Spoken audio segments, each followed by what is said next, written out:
Welcome once again to Pandora's box. We are here with you again. It is Wednesday, and we are here. Myself in physical form and mental form, and Rupert LeBear. That's Rupert the Bear for anyone that doesn't speak French. And also the boy with the golden nug, the man that shall be eternally a child. That's an oxymoron for you.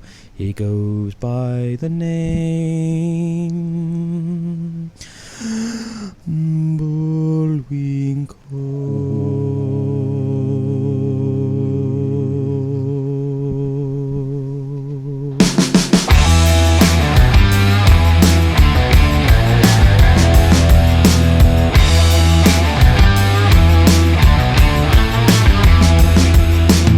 You are listening to Pandora's Box on AW Radio. You also might be listening to us on YouTube or Spotify, whichever platform you are listening to us on. We love you. We appreciate you. I am your host as always, Obadiah Pennywhistle.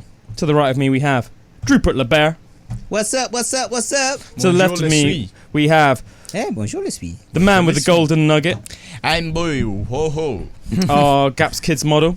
Hello everybody. He's eternally stuck at the age of 14. And grateful.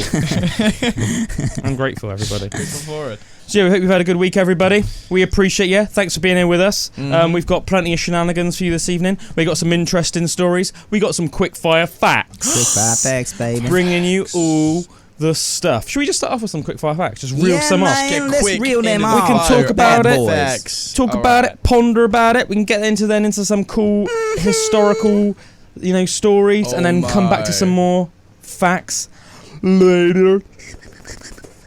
Oh, baby. Quickfire Facts. There was a Japanese warrior named Saito Musashibo Benkai. He is said to have killed in excess of 300 trained soldiers by himself while defending a bridge.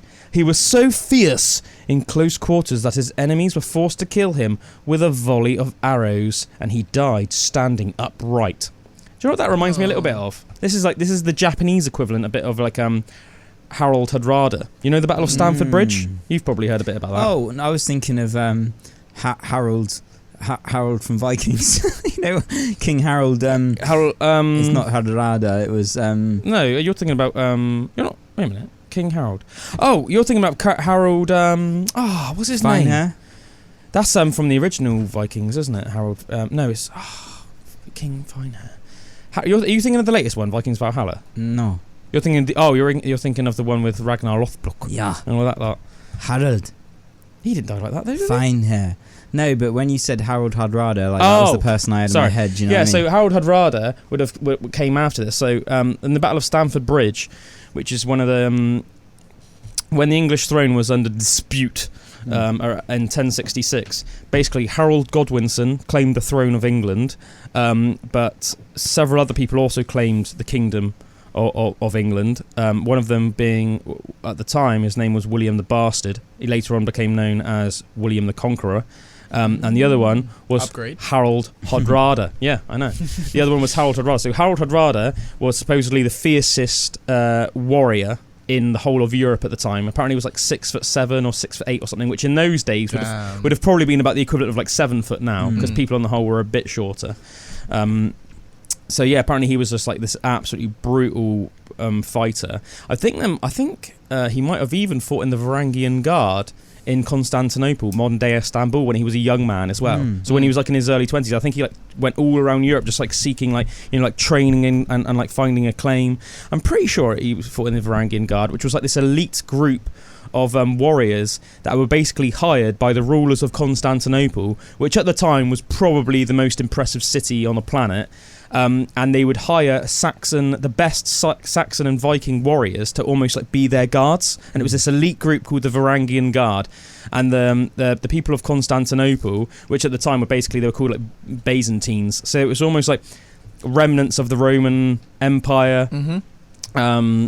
But yeah, I think that they were like more in terms of like their DNA. They were like Greek, but Greek and Roman. And yeah, they used to hide. They were so impressed by like the ferocity and like the physical might of all the big Saxon and Viking warriors, and they obviously just like their whole culture and religion, obviously in that part of Europe, like northern and western Europe, was just like battle. Like literally like how do you get into Valhalla? By being like an amazing warrior and dying in battle. So it was almost like their whole entire life purpose was just like battle, wasn't it? Whereas like in somewhere like Constantinople, the people would have been a bit more almost like, if you think about how we would have been day to day, civilized. Yeah, so they were more interested in like drinking wine, going to the theatre, having orgies. Exactly. Whereas I mean the Vikings and the Saxons definitely liked an orgy too. Yeah. But do you know what I mean? They were just like, everything was just like, from the moment they were born, it would have just been like amazing epic tales of like warriors, and everything that you would have been brought up with was like, be the best warrior you can be. You know what I mean?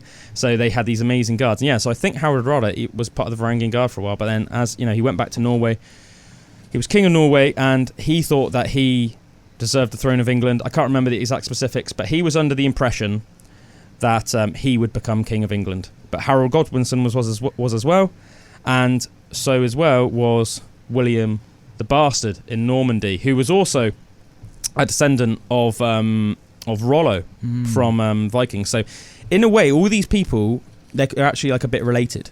So Harold Godwinson, he was like half Viking, half Saxon. Obviously Harold Hardrada was a Viking, and William the Conqueror, as he would be known, was also descended from Rollo.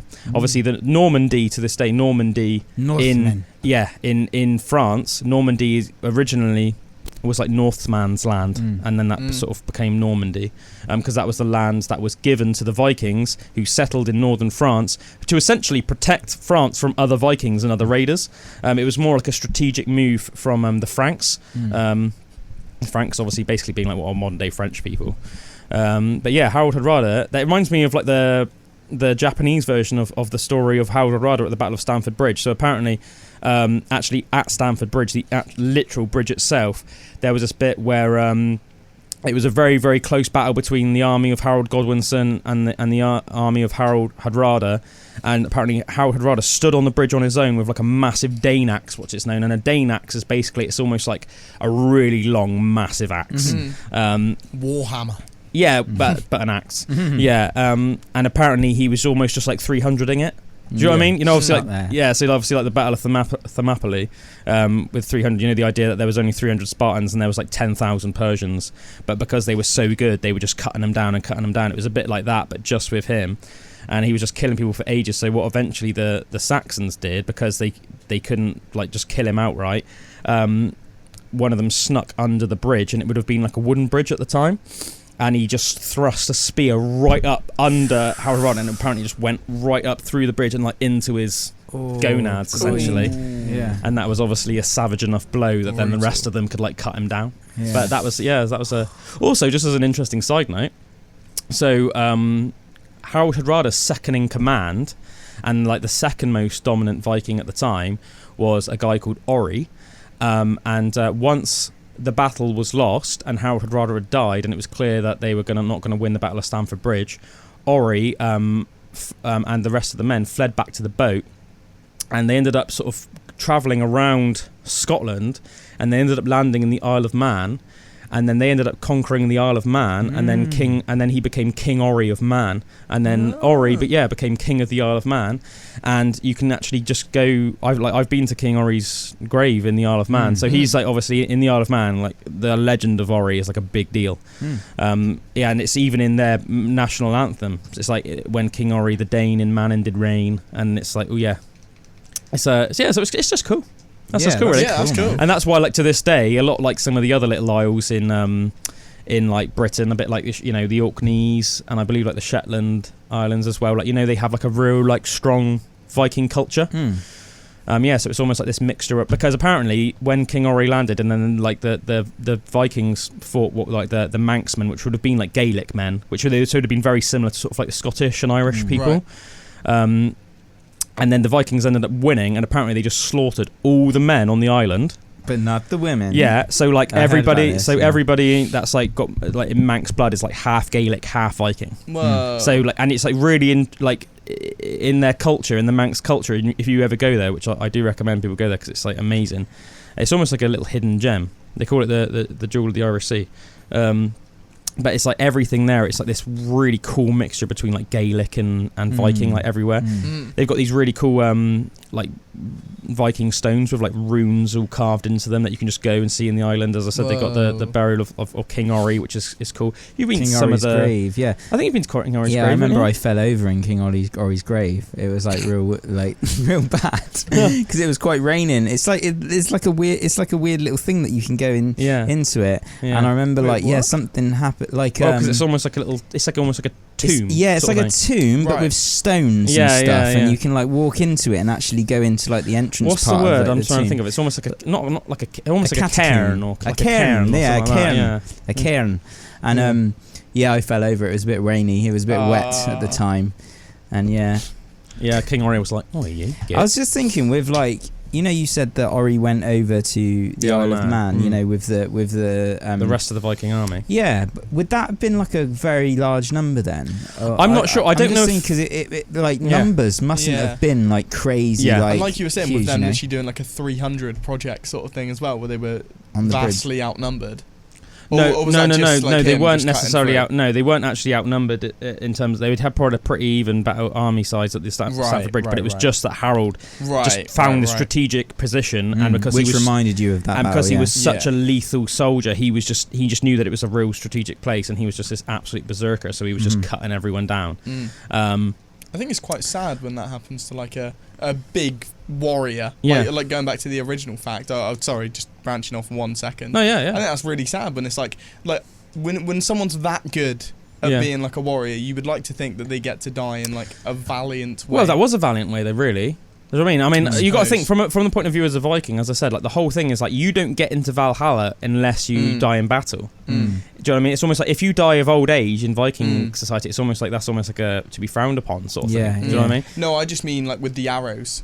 You know what I mean? I feel like it'd be cool. That was the Japanese guy. The Japanese guy. Oh, sorry, I thought you were talking about Harold. So I think it'd be cool if you were this warrior, you would want to die in like a 1v1, like just battle. That's how badass he was, I weapons, guess. You know, but I mean, like you say as well, it stands to reason how good of a warrior he must be. I think as well that's the only way to beat him. Yeah, I think as well that's like one similarity, even though it's like the opposite side of the world. One similarity between that sort of like samurai mindset and like that Viking mindset, isn't it? It's almost like, you know, it's like death before dishonor. Like if you die in battle, that's like you've achieved almost like your life's purpose. Like that's how Vikings and samurais were raised, even though, as I said, they're like physically completely different, opposite sides of the world. They share that, like almost everything in their society and culture was like, you must be the greatest warrior, ultimate like honor upon your family if you like die in like, you know, in battle and stuff. So that's cool, isn't it? Yeah, as I said, going back to Ori though, I don't know if he went back to like Denmark and Norway and like raised more people first, or if like, because you got to bear in mind as well, even when they'd done the first initial battle, more Viking people would come to the island. Yeah. You got to bear in mind as well though, like the army they would have raised to go to Stamford Bridge would have been like, in terms of like the relative to the age and the times, it would have been massive. Yeah, because that battle would have been like one of the biggest battles in Europe that was going around at the time, at the whole of Europe. Meanwhile, you've got to bear in mind that the Isle of Man is like a very small place. It's only something like 33 miles long. So like probably the biggest army that say like the people of the Isle of Man could muster might not even be like a third of what the original army that was at Stamford Bridge was left, which might have been like how many men already had left. Yeah, do you know what I mean? Who knows about the what kind of weapons they had and stuff, and like how, you know, like if that was your whole culture was about battle, and you know the weapons that the Vikings had at the time, they would have probably had a bit better weapons than the Manx, I could imagine. Also, but not just because they were such good blacksmiths themselves, but because they were such good traders, and the blacksmiths were very good at that. So like the blacksmiths, although the Vikings, although they battled with the Saxons a lot, they also traded with them a lot, because when the Vikings first sort of met the Saxons, they realised that the quality of their swords was a bit better. The metallurgy, where their swords were like a little bit better. So it's like if you put them to the test, in like vigorous testing, like the Viking sword would break before the Saxon sword, and that was mainly to do with the fact that although they were very similar, like Viking swords and Saxon swords were essentially the same. If you can picture like that sort of generic sword that you would think of if you've anybody that's seen like Vikings or anything like that, they look the same. But because Saxon had that big network, like the Vikings were sort of quite isolated up in like the north of Europe, obviously like Norway, Denmark, Sweden. So they were almost like a bit isolated up in like the frozen lands. Whereas the Saxon people had this massive network and were connected to Rome and the Franks and everything. So they had this big wide network and they had leftovers of like Roman technology and all this stuff. So like they had like access to, I guess, just like texts and knowledge of superior blacksmithing. Whereas I guess it's like the difference between like, if I gave you like say like a load of blacksmith tools and I was like, right, go to like a deserted island and learn how to be a blacksmith, I'm sure you'd do a good job and you'd come up with some good stuff. But if I sent you to almost like a college where you were being taught by like amazing blacksmiths, you would obviously make better stuff that way, wouldn't you? Totally, so I guess it's like that's like a good way of thinking about it, like the differences. I always find it really interesting as well when you think of like Japan and things and what they did with their weapons, like the route they went down with their weapons, how they were like much thinner, but it was like mostly like about the sharpness, cutting weapons. Like you think of like samurai swords and like I find it really interesting. Like I just ordered this knife for my kitchen and it's like a traditionally made Japanese knife.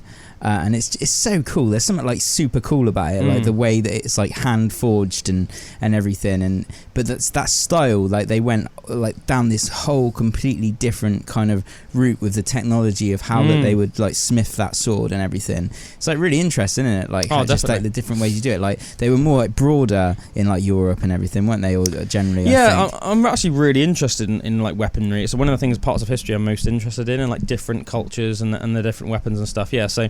The Japanese and the Asians in general, like Chinese swords as well. Chinese swords are a bit different than Japanese swords, but they're would similar. Fold their metal, wouldn't they? Like the Japanese would like do like hundreds and hundreds of folds, which would make it like super sharp and super strong for how thin it is. But it's like a myth, isn't there? I don't know if it's true or not, but there's a myth that if you got like an ancient samurai sword, then and you drop like a piece of silk on it, the silk would just cut. Yeah. They went more the route of like cutting weapons, whereas obviously if you see more like a Viking or a Saxon sword, or a bit later on, like a couple hundred years later in sort of the medieval times, if you think of like more like sort of like a sword like this, which would have had like a cross guard, and it's a pretty good like 50-50 between a cutting weapon and a stabbing weapon. There's still like a very big. It's almost like they're made so that it's very good at stabbing. It could also definitely cut someone's head off, but if you think about like a samurai sword.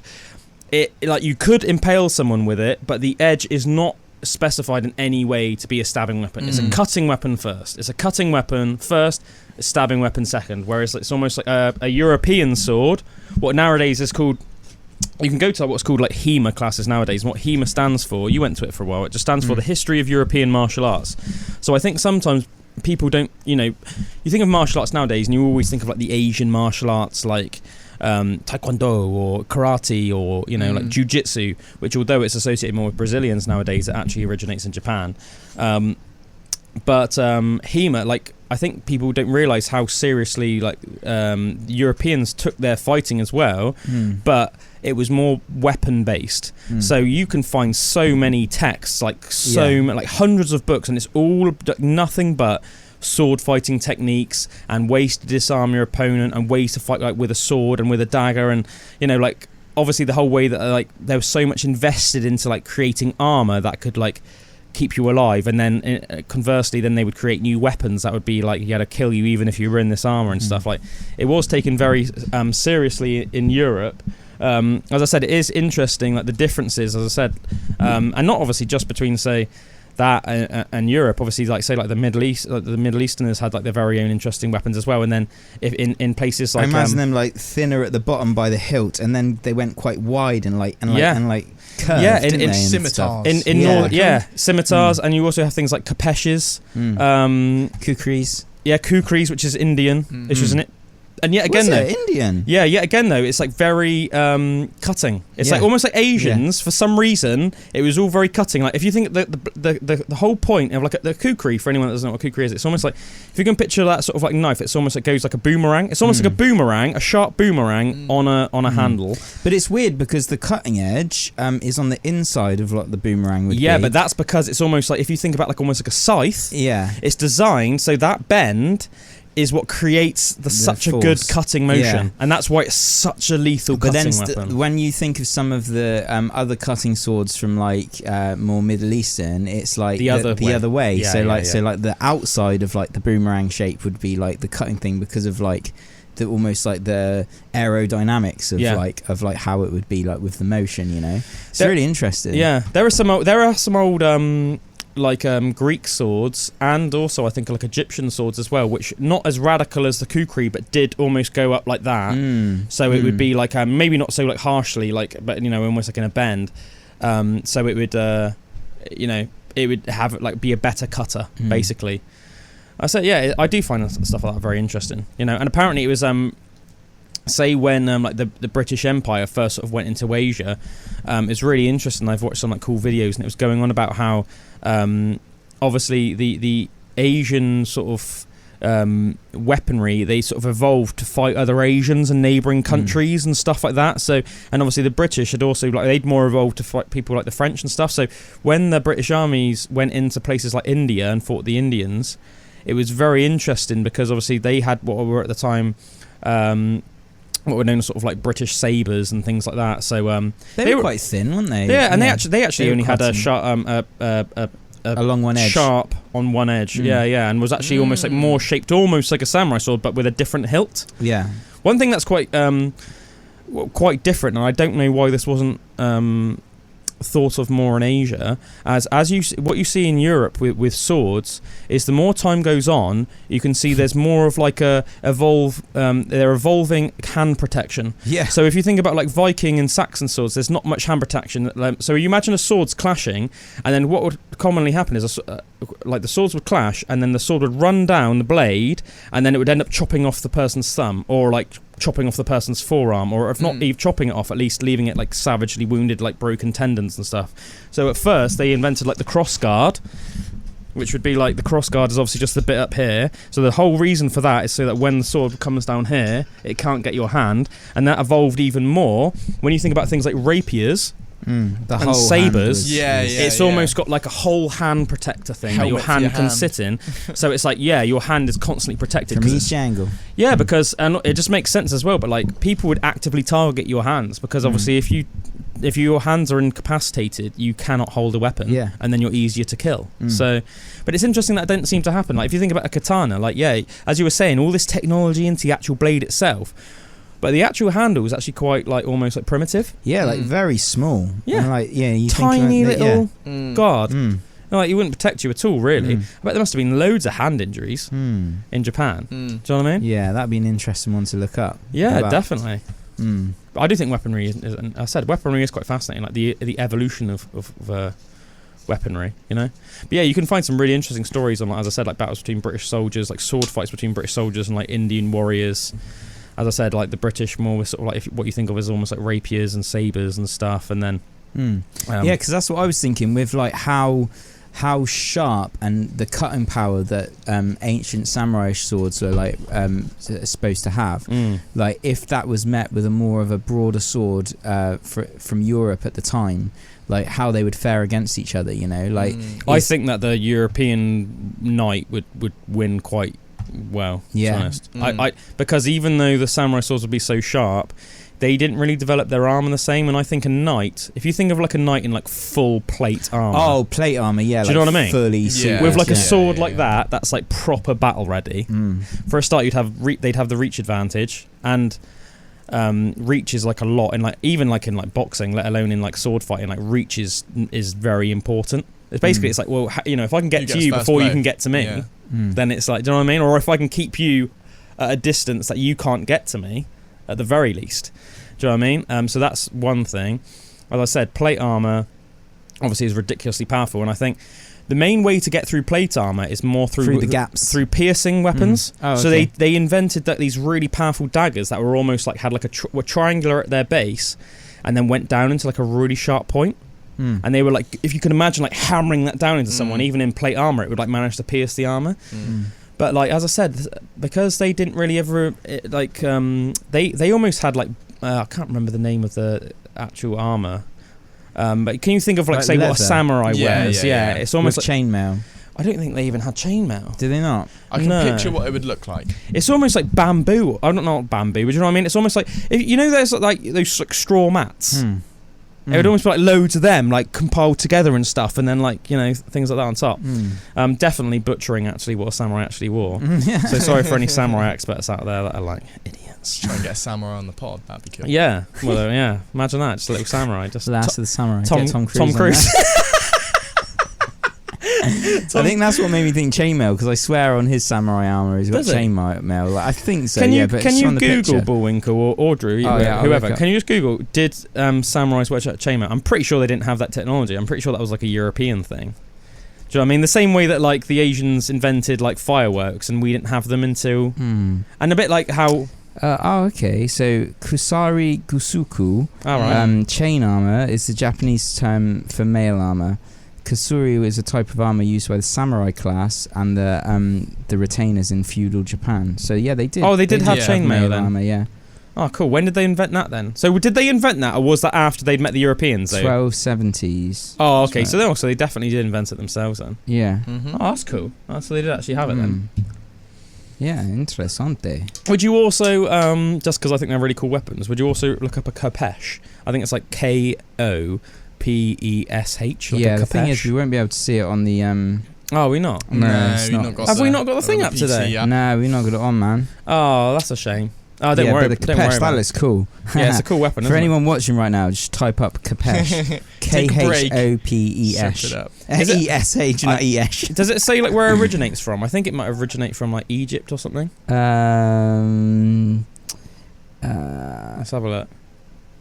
It just says what it is, but where I can't even spell it right, so I can't even figure out what it looks like. Let's have a look. I'll have a little look as well. How's it spelled, Drew? It's like Kopesh. Kopesh, yeah. Kopesh. I see. Yeah, they look cool, though, don't they? Yeah, I think it's Egypt, because it says found with Tutankhamun. Yeah. I was going to say it looks Egyptian. Yeah, I thought it was. But yeah, can you see how it's got that like?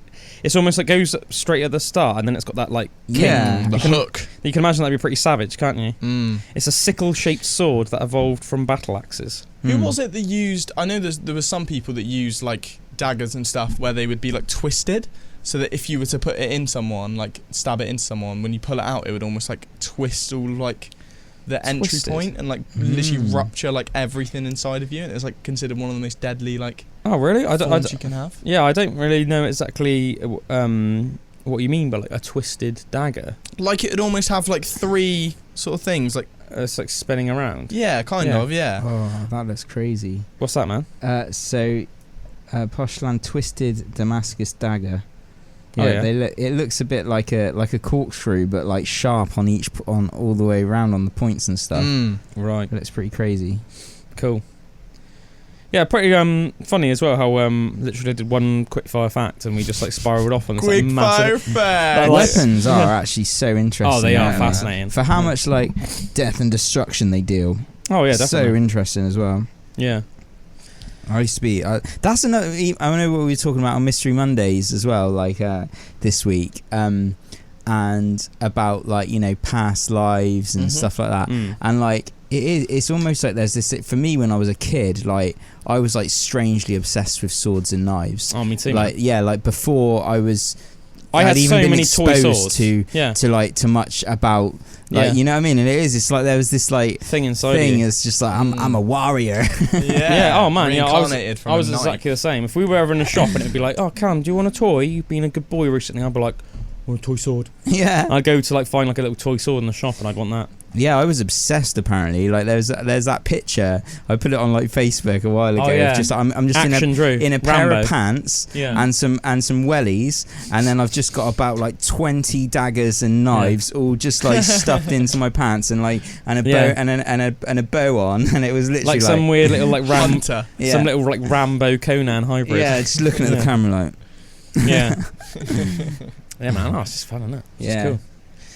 Give you another quickfire fact now. There's an English man named Mark Roberts who has streaked at more than 565 international events. He has his own set of rules for streaking. Don't interrupt the play of game. Be prepared to spend an evening in jail. Have a good lawyer on hand. And don't eat spicy food the night before a streak. Ooh, that sounds like good rules. Yeah, doesn't it? I wonder why. Yeah, he's just becoming this pro streaker almost. Like, yeah.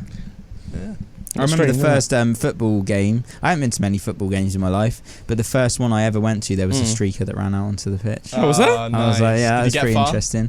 Yeah, right out into the middle. Did right it? out into the middle and was there, like, jumping around and that. Like, Brilliant. In the 14th century, ships would catapult beehives onto the decks of enemy ships to clear the way for boarding parties. That's a bit savage, isn't it?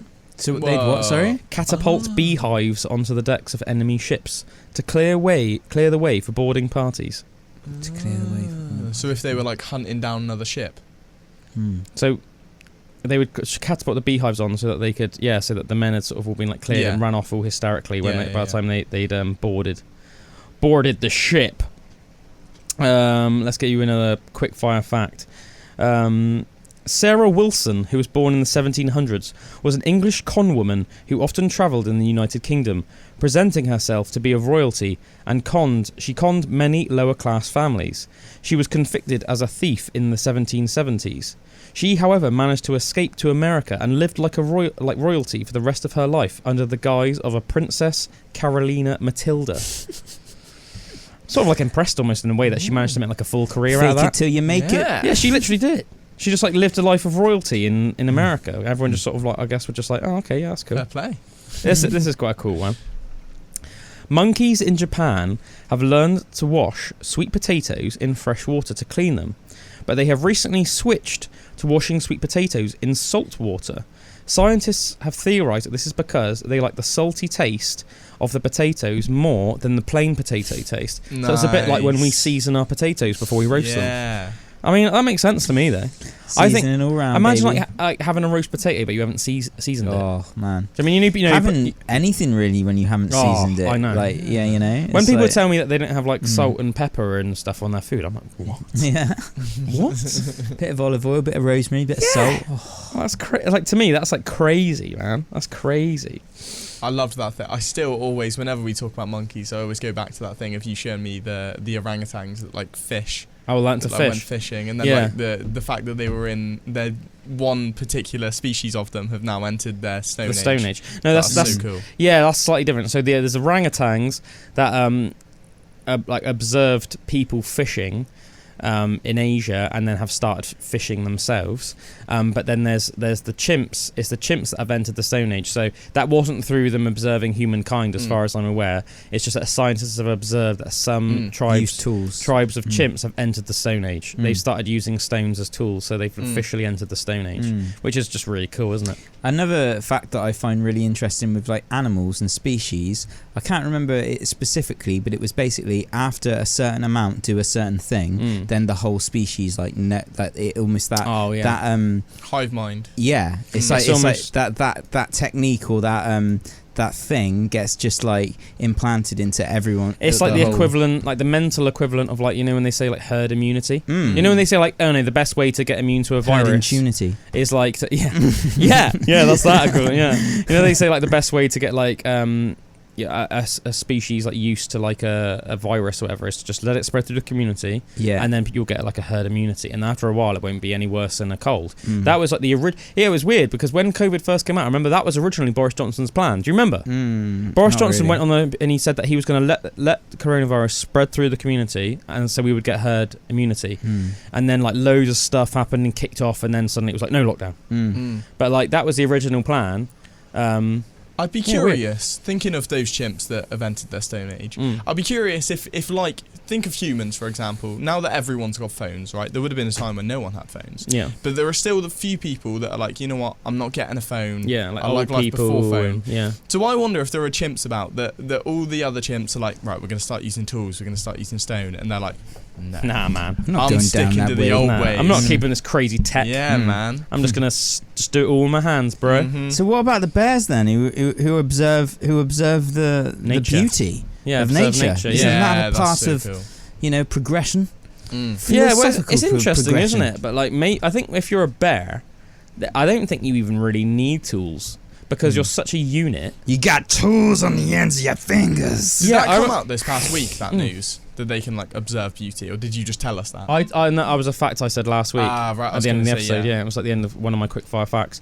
But yeah, it is cool. I remember saying, like I said, one of the reasons I don't think bears necessarily need it. I don't think that there's many things that a bear does. I mean, I might be wrong. I'm just thinking on the spot that like a bear does that could really be improved that much with, say, like stone tools. I know, for example, that like they ain't got opposable thumbs, have they? No, they haven't. No. That's a good point, yeah. But I mean, I've also heard stories of like hunters and stuff that say they've observed bears in the wild, like with one arm, like lifting up like massive boulders to like look underneath for like grubs and stuff to eat.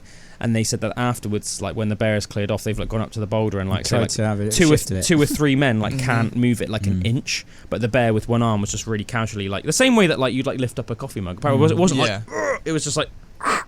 That's mental. But it's like, yeah, and also, it's a pretty brutal video. We can't show it to people anyway today. But I watched a video of like a bear attack a moose, and then it like dragged the moose off. But you know how like massive moose are? Yeah. So they're probably like twice the size of like a massive stag or something like that. I don't know how heavy moose are. Can you Google it? That. Because I know whatever it is, it's going to be really heavy. It's going to be something ridiculous, like 2 ton, 1 ton. Take a guess. I reckon like. I'm putting the average, so. Yeah, I mean, I reckon say like an imperial ton at least. What's that, 500 kilos? So male is 380 to 700 kilograms. Yes. Female 200 to 490. Yeah, so if I say 700 kilos, that's over an imperial ton. For the big bulls, yeah. Yeah, for the really big bulls.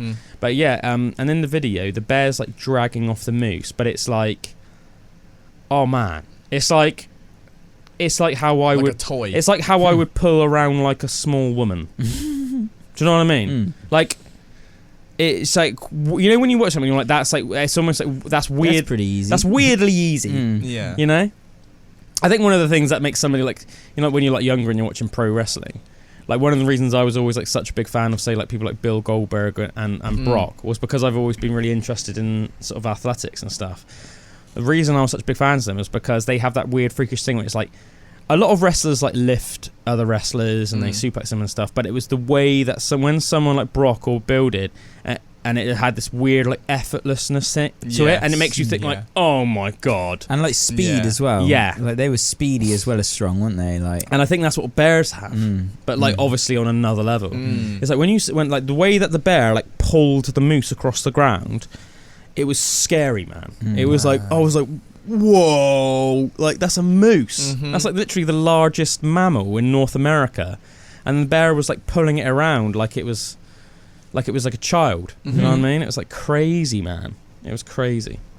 Cray. Shout out to the bears. But yeah, I'm not sure if bears would need it, but it's cool that bear can literally just sit there and contemplate nature and think, oh, this is pretty beautiful. Oh, this is a pretty nice scene. Yeah, that's so cool. I love that fact so much. Oh, if I had a camera right now, I'd take a picture of this. That's quite cool, isn't it? Yeah. Take a mental note. Yeah. We've run out of time in the first hour, so let's listen to some tracks. I was going to reel off another quickfire fact, but we'll leave it there for the time being. Listen to these tracks and come back in the second hour. We're going to find out all about a cult.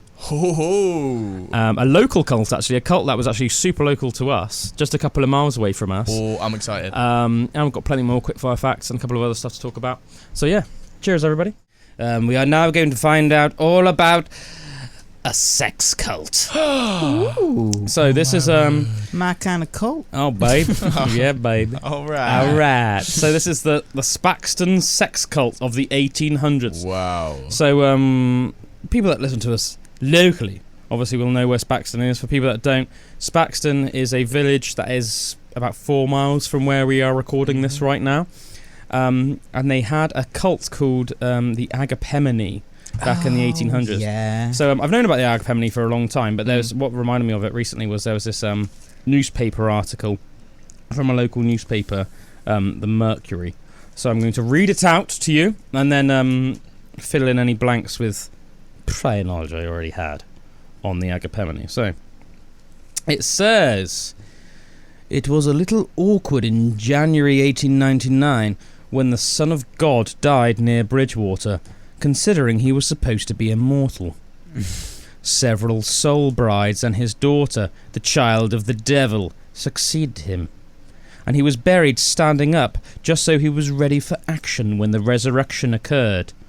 But if you believe the rumours, he'd had more than enough action during his lifetime. Ooh. This is the story of the Agapemonites, a mid-1800s sex cult centred in the heart of all places, Spaxton, that scandalised Victorian society. The Reverend Henry Prince was the youngest child of a West Indian plantation owner, born in Bath in 1811. He underwent a religious conversion in 1834, and the following year he gave up a career in medicine for his spiritual calling. In March of 1836, he entered St. David's College, Lampeter, but soon got himself something of a reputation for his strange beliefs. His first curacy was at Charlinch, where he proved himself to be a charismatic and popular preacher, although one with some unorthodox views about sex. When he began flinging himself around the room and prophesying, word reached the Bishop of Bath and Wells, who asked the rector to rein in his curate. This didn't go according to plan, however, and instead the rector converted and became Prince's follower, prompting the bishop to revoke both men's licence to preach in the name of God.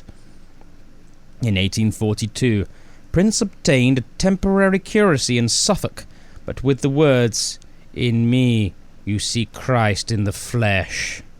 He proclaimed himself to be the Messiah, and the Church of England promptly defrocked him. Undeterred, Prince continued to gain followers, especially in Brighton and Weymouth. For some reason it seems super random that it was randomly in Brighton. Like Brighton's the opposite coast. Do you know what I mean? So like Spaxton in Somerset is like pretty much on the west coast.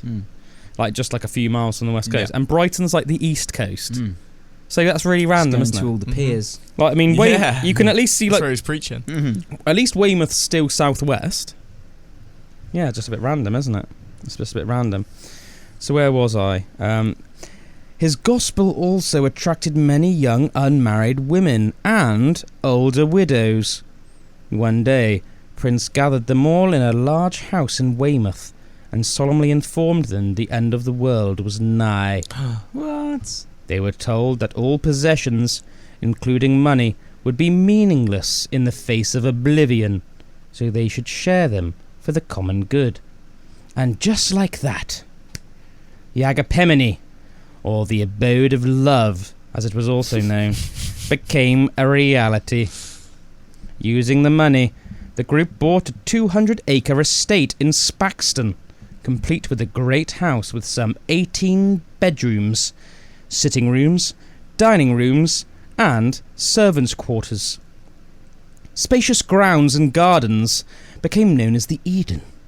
They were dotted with outhouses, stables, conservatories, gazebos, and cottages. It had its very own chapel in one corner, with easy stairs, settees, and a billiard table.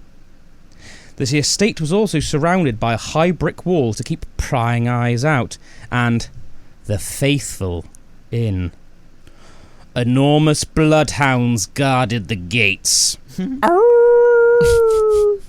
But it was his practice of keeping spiritual wives, as he called them, and accusations of theft, kidnapping and brainwashing that finally brought the cult to the attention of British newspapers. In 1845, 3 of the Nottage sisters travelled to Somerset along with Prince to reside in the new community. During the journey, Prince persuaded Harriet, Agnes and Clara Nottage to marry 3 leading clergymen from the Agapemone. Harriet married Reverend Lewis Price, Agnes married Reverend George Thomas, and Clara married Reverend William Cobb. They all wed in Swansea on the 9th of July, 1845. Clara and Harriet would live happily in the abode of love with their spiritual husbands for many years, but after becoming with no right to remove her cash, after angering Prince a pregnant, Agnes was later banished from the church and branded a fallen woman. When Agnes realised Prince had his set sight on another sister, Louisa, she wrote to her, telling her not to come to Spaxton. So Louisa came to Agapemone to live. Alarmed, her outside family decided to free her. Late one night, drinkers at the Lamb Inn, next door to the Agapemone, heard frantic screaming. They rushed out to see a young woman being bundled into a coach, which clattered noisily off into the dark of night. Louisa remained utterly convinced that Henry Prince was God, and her mother had her committed to a lunatic asylum. Oh. She managed to escape, only to be recaptured and recommitted, but her friends in the sect alerted the commissioners in lunacy, who investigated and released her in May of 1848. After her release, Louisa sued her family for abduction and false imprisonment and won, remaining at the Agapemone for the rest of her life. The case of Louisa Nottage was the first time that the general public via the newspapers had heard of the Agapemonists, but it would not be the last. Can I just say, it's so cool, like, being able to place all of these places as well. Yeah. Like, my brother, of course, used to live over in... What is it Spaxton. called? No, but he actually lived by... Is it Challenge?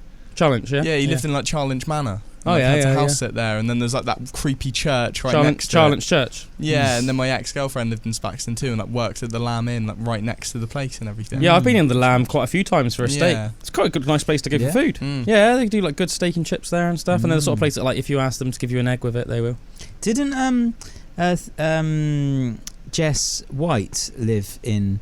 Or Jess Mann, live in the old something that was to do with I can't remember if she lived in the... she might have actually lived in the Agapemone. Yeah, I think she did. I think she might have done, yeah. I'm pretty sure she did. Yeah, I remember her saying she'd go around there and it was like that was the place. That was I'm the pretty house. sure like her dad bought it and like did it up and then they lived there for a while. But it was like a real nice big house, like, you know. Yeah, actually I've got a cool story about that, like, so I can tell you. Do you reckon it's cheaper because of all of this as well? Like it brought the price down a bit. I reckon it's a long old time ago now though as well. I don't know where it might do. I don't know. It's hard to say. Maybe. Does it say in this article about when the fall of the Agapemone was? We shall come on to that. So we'll see shortly. The incident, which would forever fix them in the imagination as an evil sex cult, came in 1856 when Prince announced something he called the divine purification. Prince said he would carry out the sacrificial deflowering of a young girl to prove that he was the son of God. Before, It's going to prove that I'm the son of God by just deflowering a load of ladies. I mean, come on. Before long, a selection of suitable girls was made available in the chapel, so he could choose the one to be favoured, as he called it. In front of a large congregation of his followers, dressed in flowing red velvet, he had full sexual intercourse with a 16-year-old girl on a billiard table. This is mental. Can you imagine and all of his followers were just around him watching? I can imagine them all just like chanting. Man, this is like something out of Midsummer. I know, I was thinking that actually. The girl was violated to the sound of the chapel organ and the singing of strange hymns. He assured his followers the girl would not become physically pregnant, but who would give birth to the spirit of the new Messiah. So eyebrows were raised among even the most devout followers when it became apparent the girl was actually pregnant. The resulting child that was born 9 months later was called Eve. She was condemned and denied by Prince as a devil child and was not recognised by him as his flesh and blood. Their blinkers were finally removed. Many of the congregation left, and at the same time the walls were built higher and no one allowed in, obviously. This just meant gossip and speculation went into overload. Rumours escalated. Tales became taller, and more journalists dropped in, using the Lamb Inn as a base to gather gossip and buzz from the locals. My favourite tale was how Mr. Prince would choose his next female companion by sitting on a revolving stage and seeing who was in front of him when it stopped turning. The young ladies, but with yourself. Yeah. The young ladies were said to have then stripped naked to bathe him. Prince outlived many of his followers, giving further credence to his claim of immortality. In 1896, aged 85, he emerged from behind the walls of Spaxton to initiate the building of an ornate church in Clapton in North London, complete with a 150-foot tower of Portland stone. Once again, bouncing from coast to coast. Yeah. Just the capital now, just in the middle of London. Yeah. Yeah, the place was complete with an 150-foot tower of Portland stone, oak hammer beam roof, and stained glass windows depicting the submission of womankind to mankind. The church was dedicated to the Ark of the Covenant, and one of the first preachers appointed was the Reverend John Hugh Smith Pigott. In 1899, Prince finally died at the age of 88. His followers were confused and hurriedly buried him in the grounds of the chapel, with his coffin positioned vertically so that he would be standing on the day of his resurrection. Damn. Yeah, weird. It's crazy how he got away with so much stuff there. Yeah. Just built massive walls and was like, basically, I'm the son of God, and I'm just going to do all these crazy deflowering ceremonies, and everyone's just like, oh yeah, that's cool. And there's just weird organ music playing, and everyone's chanting weird hymns where he's just having sex with this 16-year-old girl on a billiard table. For some reason it makes it weird that it was a billiard table. It almost makes it a bit comedic. Do you know what I mean? The whole thing's quite comedic. I can't believe it was so close to us. Yeah. Crazy. It's another example of fake it till you make it. I always think it's amazing when you hear stuff like that. It's a bit like Charles Manson's cult as well, how it's just oh yes, and then you hear stories about how loads of people flock to him. I was like, what? Yeah. Who? Yeah. What who are these mental people that I thought, this sounds like a good idea? Yeah. Do you know what I mean? How do you get away with it? How do you get away with building a cult like that? Yeah, this guy says he's the son of God, does he? Oh right, well yeah, I guess. Yeah, we'll just go and join in. So weird. Crazy. It's people have this overwhelming want to fit in. Yeah. And then they have to fit in these weird places that no one else fits in. Yeah. But then they do fit in. Yeah. And they're all of a sudden... And then next thing you know, they're being rogered on the billiard table to load of weird organ music, and hymns. It reminds me of Handmaid, The Handmaid's Tale. That was What's weird. that? There's this thing, I think it's on Netflix. Netflix rings a bell, I don't think I've seen it. Amazon Prime. But I watched it and it was proper freaky. It was fertility started going down in America and everything, and in the whole world. And then there was only certain women could have kids. Right. And they America closed off its borders and basically took all the women that could still have kids and made them these weird handmaidens that were and it was like a Christian cult. That was basically, and they did this thing that was the ritual once a month where the masters of the household would that their wives would hold down the handmaids on the bed and then they'd rape them and stuff just because they want to get babies still, and they weren't able to with their wives, and it was all made this religious thing, it's like a TV program and it's a complete fiction. Right. Yeah, but it's you can imagine things it getting sounds weird. similar to this in terms of the weirdness. It's just I reckon weird. this is where they got their inspiration for the show from. Yeah. But it's really cool as well though, because this woman's trying to escape and stuff, and and Canada is the safe house, safe haven where none of it's happening. Cool. And it's how Escape they get it's really good. Is it one of those shows where you're almost, when you're watching it, you're this is messed up? Yeah, it is. Yeah, definitely. But you can almost imagine it happening as well.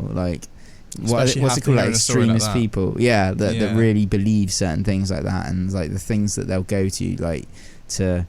It almost seems almost like comical in a way, doesn't it? Though, with this like Reverend Prince guy, how he was just like he's like, don't worry, when I have sex with this 16-year-old girl, she won't get pregnant, and then she just got pregnant, and he was like, no, it's the son of the devil. Yeah, it's a child of Satan. I renounce you. It's like, what? So that's almost just like ridiculous. Like, it's so like absolutely stupid. It's actually just like really comical, really, isn't it? You're like, all right, mate. Well, you're obviously just like full of crap. Much more proof than that. Yeah. It's funny to think that literally went on like just like down the road from us. Yeah, crazy. The I want to see the Agapemni house. Yeah, so I think there was a girl that was in our tutor group at school, like we were talking about, called Jess Mann, and I'm pretty sure she lived there for a while.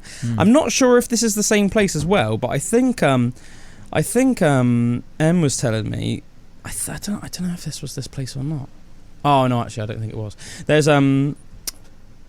anyway, there is one story that Em told me about how she was with a friend. I can't remember if this was this place in the Agapemni or if this was this place in Chad's Hill in Cannington. But anyway, she was telling me that she was with like a girl, and they were like like the dad had bought the house and they were doing it up, and she was like one of her girls. I can't remember if it was Jess Mann or if it was one Em's old friend Emma Kent, I think her name was. And they were saying that they were like playing, like just like chucking a ball to each other, and apparently the house was like pretty empty, like they just moved in, and their sort of parents were sort of wandering around the house downstairs, but they were upstairs just like playing ball, and then one of them like chucked a ball to the other one, and like they didn't catch it, and it like went into a room, like the ball just like went into a room, and then suddenly the ball just like flew out the room. And it was like a completely empty room. Oh man, that's so freaky, innit? Man, that's horror movie stuff. That's mental, and apparently they were like rolling back out. Yeah. Yeah, I'm pretty sure that Emma Kent as well said that. As I said, I don't know if it was the Agapemni or this house in Carrington, but that Emma Kent, I think, used to say that like things used to come out of her wardrobe in the middle of the night. What? Yeah. Yeah. That's terrifying. Freaky. Yeah, like she just like clothes? No, like something, like something,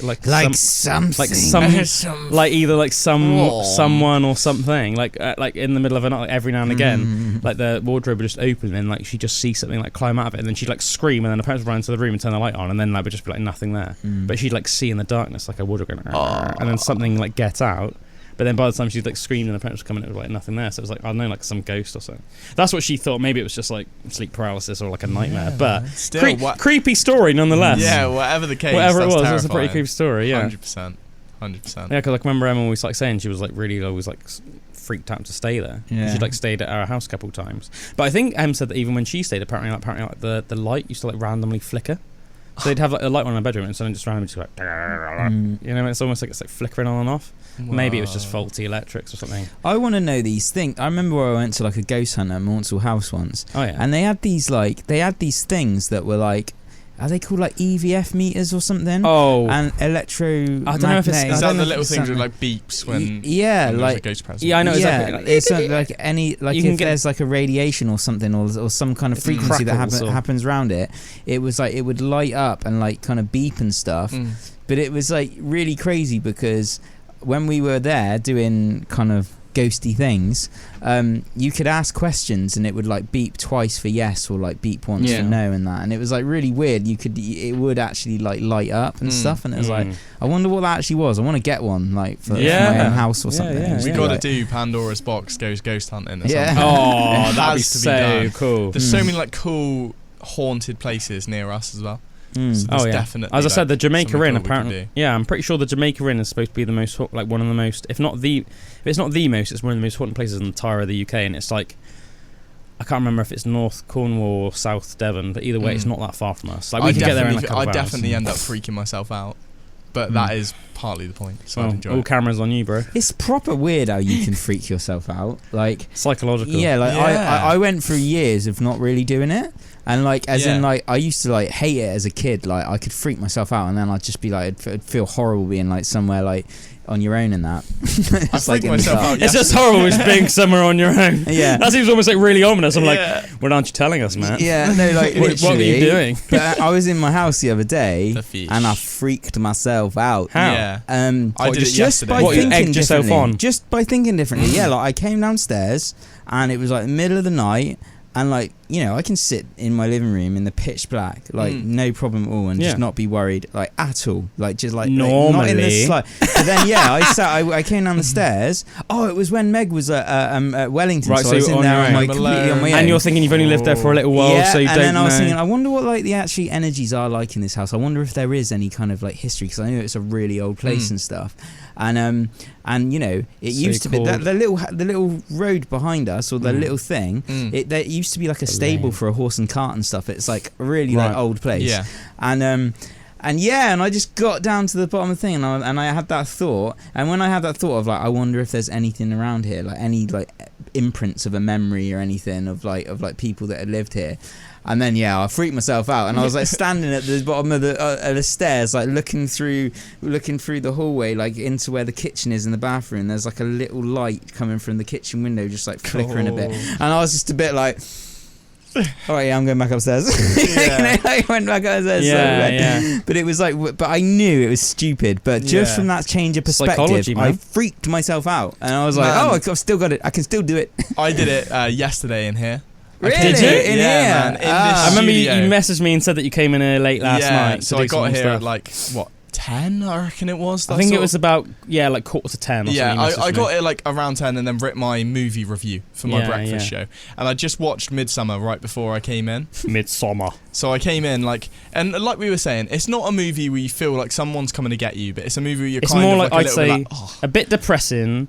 And just like a weird mixture of weird and depressing. Like it's twisted and depressing. Yeah, and for some reason I find this whenever I come here in the night, it's quite a creepy. Well, it's an old Georgian house. Very Georgian house. Like when it's dark, it's dark. Yeah, especially like the cellar bit downstairs. Yeah, and it's got that big old door at the end of like the cellar and stuff like that. And it's like, where we did Jimmy and Mally, Jingle exactly. Balls, And because the floors, I don't know how old the floor is and stuff, but there's constant like wood creaking and stuff. You know what I mean? Of course, it's an old house, man. So I was sat here, and then at one point, when I left to go, I was like literally ran pretty much from like that Did room. you? After I set the alarm, I was like, right, time to go. And I like got my keys. Turn all I the got lights my off. keys and almost like pretend this is my keys. I was like,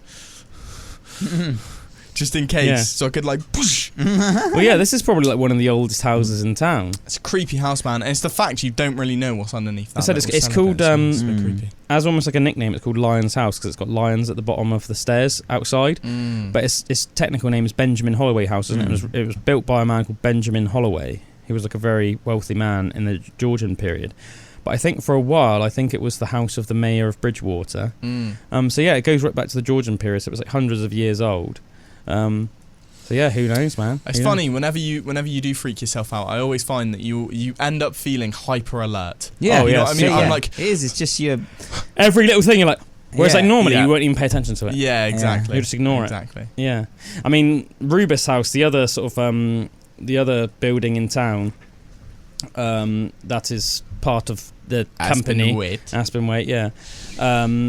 That one is supposed properly supposed to be haunted, and there were I know that there were like old employees like back and there that would like refuse to be the last one there. Whoa! They would refuse to be the last one there. Home, man. Yeah, and there were also employees back in the day as well that would refuse to go into the cellar. So we used to use the cellar as like for like filing and stuff. Well, we still do, But there would be people that would like refuse to go down there on their own. To like get files and stuff, and there were other people that would refuse to be the last ones there, especially in winter time when it was all dark. Yeah, you should get one of those EVF things for Rubus House. I want to get one just to like try it out. Weirdly, you know what? It reminded me a little bit what we were talking about on the last Mystery Mondays when we were talking about past lives and reincarnation. I can't remember what my point is. I can't remember at this point in my life. I can't remember if it was a dream or a real memory, but either way I know it's not like a fabrication of my mind. I know it's like a memory, but I just don't know if it's a memory of a dream or an actual memory. Yeah. But weirdly enough, because I lived in that house when I was a little kid, if I ever did see a ghost, it was in Ruba's house, and I have this memory of like needing to go to the toilet in the middle of the night, and I was like really young, but I was like, I think I just had like, because I shared a room with my brother when I was really little, and then I was like old enough to then have my own room, so I think I was probably like 5 or something like that. Right. But anyway, I have this memory of like needing to go to the toilet in the middle of the night, and it was like 3 stories, the house. It's like a 3-story Georgian house. And we'd always have like the bathroom light on, so obviously like, you know, me and my brother could like go to the toilet if we needed to, and you know our way around rather than like falling down the stairs or whatever in the middle of the night. And I just have this like memory of like where my bedroom was. It was like my bedroom was here, and then my brother's room, I had to pass my brother's room on the way to the toilet basically. And I had this memory of like walking past my brother's room and like looking in on the right, and then just like seeing like a man like stood right next to my brother's bed, almost like looking down at my brother. Oh, that's horrible. Yeah, he was just like stood like to the side of my brother's bed, like the side that my brother was leaning. Man. And he was just like stood there looking down at my brother. And I even remember that he almost had like, it's funny because obviously I didn't. You just left the room. No, I wasn't in the room, but I was walking past. Yeah, Oh, so right. this is one of the things that's weird about it. But I even remember, because obviously I didn't have any knowledge of like history at the time. But I even remember like what he was wearing is what you would describe nowadays as like Georgian clothing. Whoa. So he almost had like a big, almost like what you would, I don't know, like a big sort of like frilly cravat on. And then almost like big, you know, can you think of like those almost like big boots? High boots. Like like leather boots that like fold over at the top, and they almost have like a big metal buckle on them. And and almost like maybe almost like some sort of like wig on or something like that.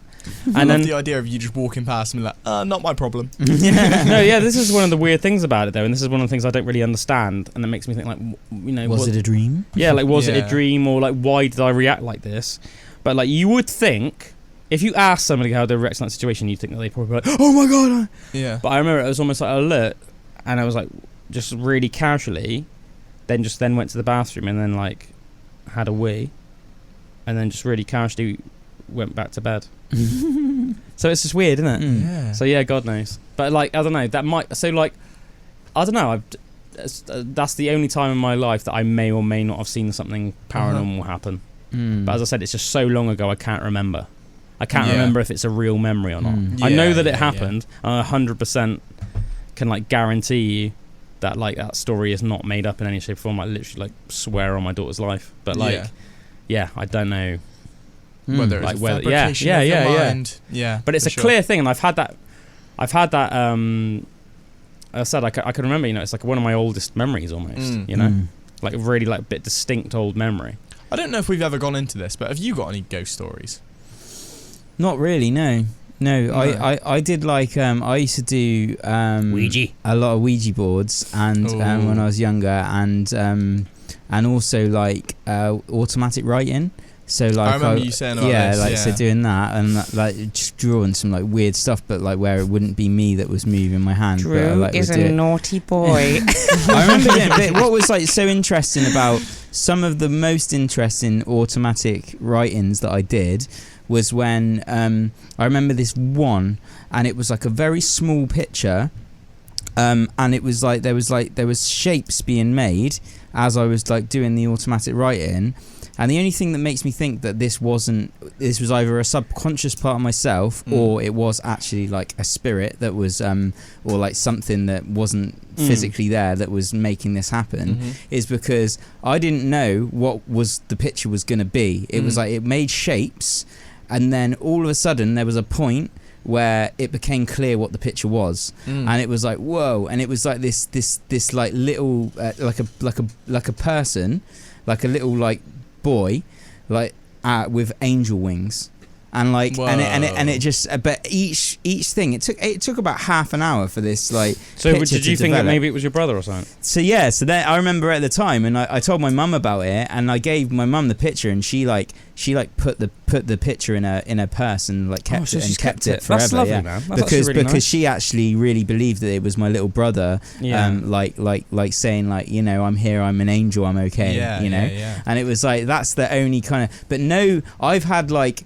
feelings and stuff, and like and experiences with things like that, but no ever like physically like seeing like a ghost or something. You know, I felt like things like you know and stuff, but like I like really envy the people who can actually see stuff. Like I reckon my sister can see stuff. Like my sister can see ghosts and that. Yeah, like, or whenever we speak to Claire and she says she actually physically sees like people and stuff. Shrem says? No, Claire. Oh, Claire does. Yeah. Oh, Claire does. And like but yeah, like I said about that time, like where I caught my sister I when think she some was, people like in touch. I think my mum's a bit like that as well. Yeah. I think people have different like people are all different and senses in different ways. Like I think I'm very like energetic and like I feel like things, you know, and like stuff, or like if say so I am connected with somebody, it's like connected through my body rather than through seeing it. But then Sherelle, I feel like she's pretty disconnected from all that stuff, but she's like seen things and like I feel like I'm almost like overly casual about things sometimes. Like were you there?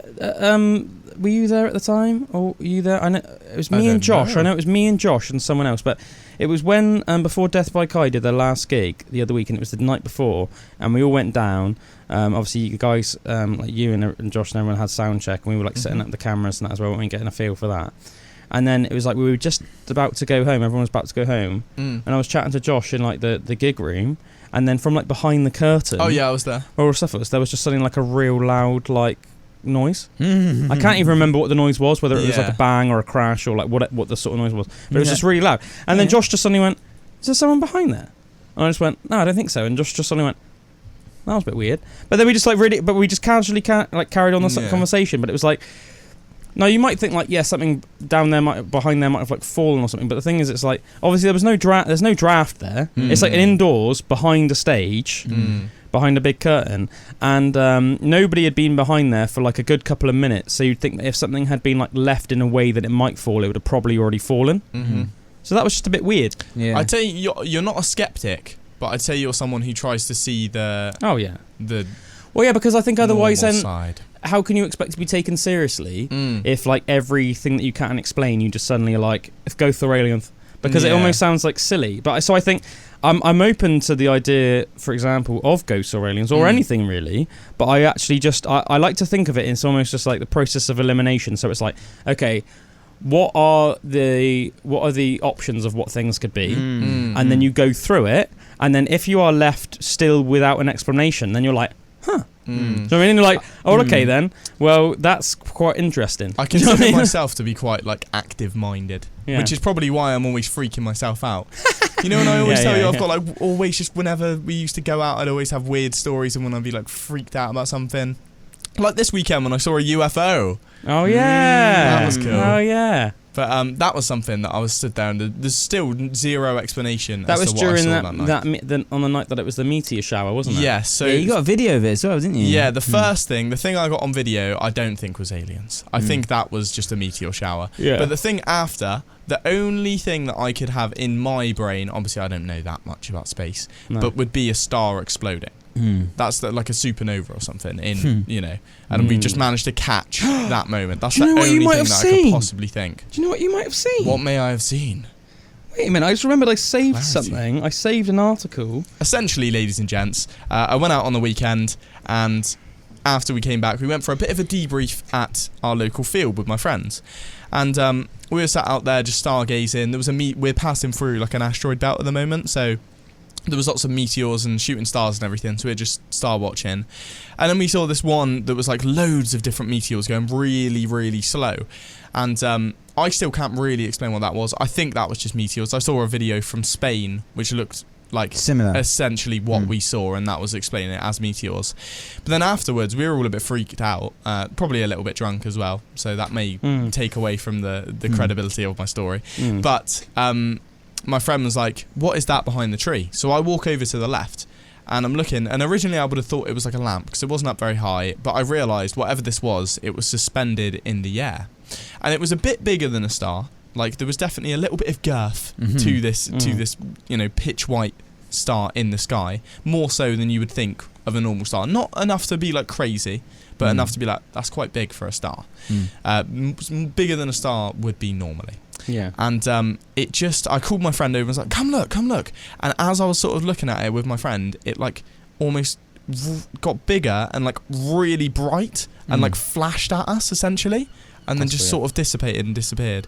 Didn't go like left or right, didn't flash in like colours or flash, there was just this one flash, almost like a solar flare on this star, and it just sort of like and I was like, crazy, man. What was that?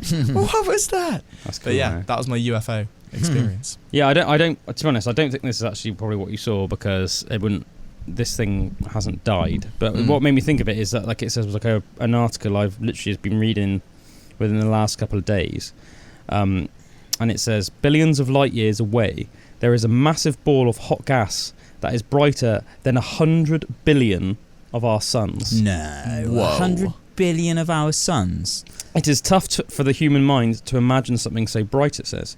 So what is it? Astronomers are not really sure, but they have a couple of theories. It's so bright that it pushes the energy limit of physics itself. Billions of light years away, there is a massive ball of hot gas that is brighter than 100 billion suns. It is tough to... astronomers are not really sure, but they have a couple of theories. They anticipated that it may be a very rare type of supernova, known as a magnetar, but the one can be so powerful that it pushes the energy limits of physics itself. Or in other words, it is the mightiest supernova that I've ever seen as of today. Whoa. This object is so bright that astronomers are having a really hard time finding a way to describe it.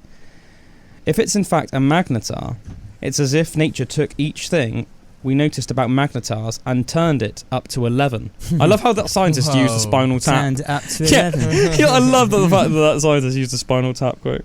Claimed by Professor Krzysztof Stanek, who is a professor of astronomy at Ohio State University, and the team's co-principal analyzer, comedically implicating that it is off the charts from a scale of 1 to 10. The object was first detected by the All-Sky Automated Survey of Supernovas, which is a small network of telescopes used to spot bright objects in the universe. Although this object is extremely bright, it still can't be seen by the naked eye because it's 3.8 billion light years away, which is an inconceivable distance to mankind. But yeah, I just thought that was interesting. Yeah, I did. The main thing that popped into my head when I saw it, I said to my friends, like, we've just seen like a star die or something. That was my initial reaction, because that's the only thing I can think of that would be like a big bang and then just gone. Because you got to think how long that would take for the light to travel. Like, that would be something billions of years ago that would have happened. So whatever I did see that night was very cool, and I would like to see it again. Nice one, bro. Yeah, it was cool, man, when you showed me the video. Anyway, we're almost at the end of the show. I'm just going to randomly reel off one quickfire fact to finish off the show. One more. Did you know that there's fossilised footprints that date back 20,000 years in Australia? From the stride of the fossilised footprints, it indicates that the man who made them was running at speeds comparable to Usain Bolt, who is, as of today, the fastest known recorded man in history, indicating that maybe prehistoric man could run much faster than we can today. It's cool to think that we could all... So cool. I think Usain Bolt can run something like 28 miles per hour. So imagine stupid, that. Yeah. And you've got to imagine that. Yeah. I mean, what are the chances of that being the fastest man? Yeah. Of that, well, like, exactly. Group, you know? Exactly. Like that might have just been an average dude. Who knows? Anyway, everybody, we've come to the end of another session here this week at Pandora's Box. Thanks for tuning in. We love you. We'll see you next week. I've been Obadiah. He has been Droopy the Bear. And he has been Bullwinkle. Have a good one, everybody. Can leave you on some tracks now. This is Heart in Hand, babe.